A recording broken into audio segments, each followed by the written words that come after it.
Hello guys, നേരത്തെ കണ്ട ചിരി കുറച്ച് നേരത്തേക്ക് ഉണ്ടായിരുന്നുള്ളൂ. അത് കഴിഞ്ഞപ്പോൾ ചിരി മാറി എനിക്ക് കരച്ചിലായിരുന്നു ആയത്. എൻ്റെ മിസ്റ്റേക്കാണ്. കസ്റ്റമർ ഒരു റെഫറൻസ് പിക്ക് തന്നിട്ടുണ്ടായിരുന്നു. ആ പിക്കിൽ രണ്ട് സൈഡിൽ പ്രിൻസസ് കട്ടും പ്ലെയിൻ ബ്ലാക്ക് മെറ്റീരിയലായിരുന്നു വെക്കേണ്ടത്.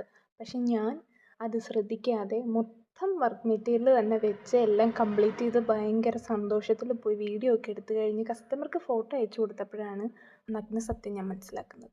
പിന്നെ തെക്കും വടക്കും ഒന്നും നോക്കാൻ പോയില്ല. കുത്തിയിരുന്ന് മൊത്തം അങ്ങ് അഴിച്ചു കഴിഞ്ഞിട്ട് വെൽവെറ്റ് ഓർഗാൻസ ആയിരുന്നു നമ്മൾ ബോട്ടം മെറ്റീരിയലായിട്ട് എടുത്തിരുന്നത്. അപ്പോൾ ആ മെറ്റീരിയൽ നമ്മൾ ലൈനിങ് ആയിട്ട് ഫ്യൂസിങ് ടേപ്പ് വെച്ച് സെക്യൂർ ചെയ്ത് കഴിഞ്ഞിട്ടാണ് ഡ്രസ്സിൽ അറ്റാച്ച് ചെയ്തിരിക്കുന്നത്.